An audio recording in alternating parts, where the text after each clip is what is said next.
Are you guys sick of the tier limits gameplay by now? I mean, with Fluanderies, you may think, hey, going first should be an auto win, right? I mean, if I'm beating tier limits going second when they set up pretty decent boards, going first, especially when you don't brick with Fluanderies, means that you should be able to easily walk all over them, especially when you have the ability to set up multiple spells and traps in rotation, like get your Magnificent Map, you have Dreaming Town, Unexplored Winds, and even an Advent of Adventure to potentially play around evenly matched. Well, yes and no. While you can set up a lot of interruption to stop tier limits, without the Dimensional Fissure or Dimensional Shifter, you still are vulnerable to Kelbeck and Yugioh really shutting you down. So the opponent's going to start off by special summoning the Keldo, pitching Mudora, getting a Kelbeck to hand. Instantly in your head, you need to start thinking, this is a rank 4 play. I need to interrupt a potential Baguska, right? So the opponent does reveal they also have Sharon pitching the Kelbeck, and also milling Yugioh along with Infinite Impermanence and Triple Tactics Talent. That was off the Sharon mill. So they can't go into rank 4 just yet unless they choose not to activate their Kelbeck and Yugioh. So the opponent has priority. They're going to choose, if they do want to activate this, they're going to mill 10 from me and on my opponent's side, right? If they choose not to activate this, my toggle is on. I have priority, so I know if they choose not to activate, they're going to try to go for a rank 4. I would instantly use Dreaming Town here. So let's see what happens. The opponent does trigger both effects. Now, there's a lot of complex things going on here, right? Even if I use Dreaming Town, the goal would be what? I flip these cards face down, right? The opponent has a Grave Shuffler, so as soon as I activate Dreaming Town and summon a Small Bird, the Dreaming Town then resolves, goes to the graveyard, new Chain Link, the Eaglin resolves, and I chain Robina to chain block as Chain Link 2. The Unexplored Winds in the graveyard is obviously not triggerable until I Tribute Summon over the Eaglin. If my opponent was smart, as soon as I summon Eaglin, they're going to respond with a Mudora shuffle back of the trap into the deck, so I can't banish it to flip their cards face down. The reason why my setup is strong is because I have Unexplored Winds, so I would have to use Unexplored Winds to tribute off the Keldo in order to bring out the Empin, and that would prevent the opponent from using Sharon and Keldo to go into a Baguska to stall out the match if that's what they were going for, right?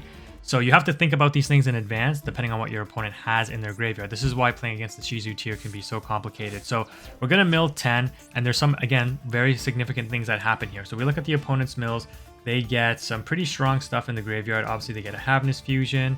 They can't use another Kelbeck because they're already on Kelbeck. They've got the DD Crow, which means if they're running Mud Dragon, they can use both their fusions because they also got a Sharon here. One going to Kalos, one going to Mud Dragon. That's, again, just free rank 4 material for them, which means now my Dreaming Town has a lot of mileage, and if it doesn't resolve to flip their field face down, they can still go into rank 4 because I need multiple tributes off of Unexplored Winds in order to prevent the rank 4 play. They got Snow, which is super strong as well, to banish 7 and flip my cards face down. So we got to be very, very mindful of these things. Let's see what happens. The opponent has priority again, so they're going to choose to only trigger Havness, and they put back, I think, they put Havness and Sharon back. Okay, they bring out Kit Kalos. This is going to prompt me to force my opponent to use their Shuffler because I don't want them to send Kit Kalos. So I'm going to chain the Dreaming Town. Now the opponent sees this. They won't search for Merly here. They're going to actually search for Havness. So this tells me they're not going to use their Shuffler. Otherwise, they would bring Merly and chain the Shuffler to put back the Dreaming Town when it goes to graveyard. So we're going to go ahead and resolve Chain Links. I should, off of this Eaglin, summon the Empin because as soon as I see my opponent not respond with the Shuffler, I know that this Chain Link has to resolve, meaning I'll be able to tribute the Empin. My trigger effect will activate first, even though it's the opponent's turn and they have priority. If I choose to banish the Dreaming Town for cost, they can't respond with the Shuffler to shuffle it back because I've already paid the cost on the trigger effect. Hopefully that makes sense, but that's how the rulings work and what you have to pay attention to. So the fact that my opponent lets this resolves means that I will be able to trigger my Dreaming Town now. It's too late for them to stop it. But stupidly enough, I summon Robina for some reason, which gives my opponent the chance to respond, and they choose to respond with the Havness, which has to trigger against an effect that I use on the field. If they opted to choose to respond with a Shuffler, they could no longer activate Havness, but all they need to do is activate Havness and then chain the Shuffler to it to put back the Dreaming Town. So the opponent still had a way to activate the Shuffler to prevent the Dreaming Town from activating. One of the things I will also point out in this match is my opponent milled an Advent of Adventure, my second Dreaming Town, and an Unexplored Winds, right? Because I got both Dreaming Towns in the grave. If you look at my field, I got Map, I've got Unexplored Winds, and I've got one Advent already on field. This is super critical and something you really have to pay attention to when you play against the ISHIZU tier, especially if they get the mill 10 off against you, whether it's going first or second. I have only one Floowandereeze Spell and Trap left in my deck. It's one Advent of Adventure. That means I have one cycle of Empin to go through. Once I summon this Empin, if I try to recycle Empin and bring it to the field again, I have nothing left to search in my deck for spells and traps, because of that, I will not be able to summon off Empin, because Empin's effect does not resolve. So that's super important to pay attention to. I had 4 Floowandereeze spells and traps in rotations here. My opponent actually milled 3 out of the 4 left in my deck with the mill 10. So I'm severely handicapped. I also lost 2 small birds, which just means, you know, not too significant, but it just means that I don't have as much engine to go through when I'm summoning the small birds. And I lost my one of Apex, so that means I have to try to rise to target it back to the top of my deck if I wanted it back in rotation. And again, the opponent, anything that I try to do from the graveyard means that my opponent can just chain a shuffler. This is why the ISHIZU version of Tier Limit is so annoying, because if it would be one thing if they were just milling their own cards, which is what the tier cards do, but the fact that they have so much interruption for my graveyard and milling my cards makes it very frustrating. So I just wanted to really point that out. Sorry for pausing the match for so long. So we are going to eventually go into the Empin, tributing off the opponent's Keldo to make sure they can't go into a rank 4 play. But again, they do have Snow that they could bring back, but they are going to go ahead and try to trigger, what was that, Merly on Chainlink 1. So on the Robina summon that we got, we searched for DD Crow, and we also used the trigger effect of one of the 2 Dreaming Towns in our graveyard to flip the opponent's field face down.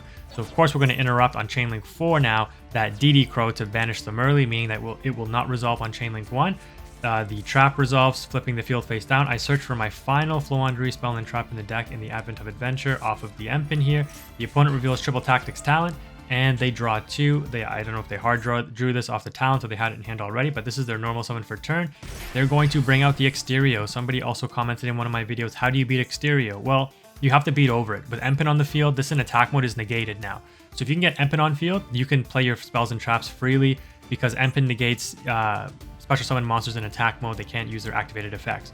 So if this was in defense mode, they would still be able to tribute or negate, your spells and traps, but then you would just beat over it with Empin, right? So you have some play there. The opponent realizes that they can't even use the Exterio to attack into Empin, because if they did that, I would just trigger Empin's effect, banish a card from my hands, lower the attack of the Exterio, and it would just suicide anyways. So with that, the opponent tries to go into Elf, realizes that they can't do anything with Elf because, again, pretty much all Link monsters are negated by Empin because they have to be in attack mode, and the opponent ends up resigning. But the critical thing to keep note of there is how much of our engine the opponent milled out of our deck with that mill 10 off of Yugioh and Kelbeck, and that really could have shut us down. The ISHIZU grind game is infinitely better, and in this case ISHIZU Tier Limit, because of those ISHIZU cards. The fact that they can shuffle cards back into the deck and they can mill my engine out of my deck.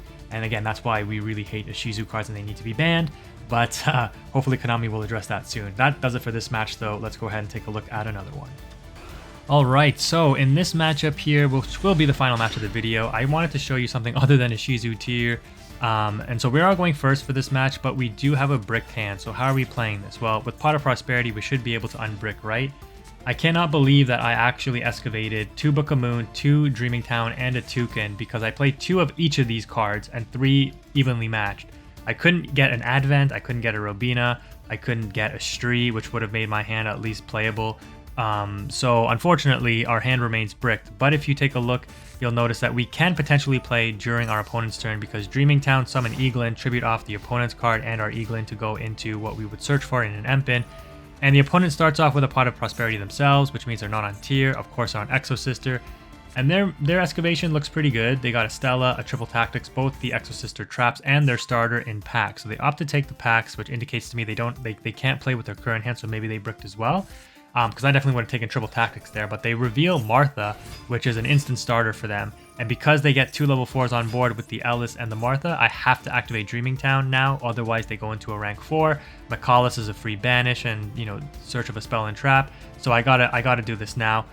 So Eaglin into Empin here, and then using Unexplored Winds to tribute off Martha and summon the Empin here, and then I have to trigger the Dreaming Town to flip their cards face down. The problem is they still have their normal summon, as you can see, and they have a Pax in hand, so it actually ends up working out for them that they took the Pax, because they can normal summon, activate Pax, and still play, even if I flip this Ellis face down, right? If they have a level 4 monster in hand, they just brick summon that, and then again activate Pax to bring another monster to the field.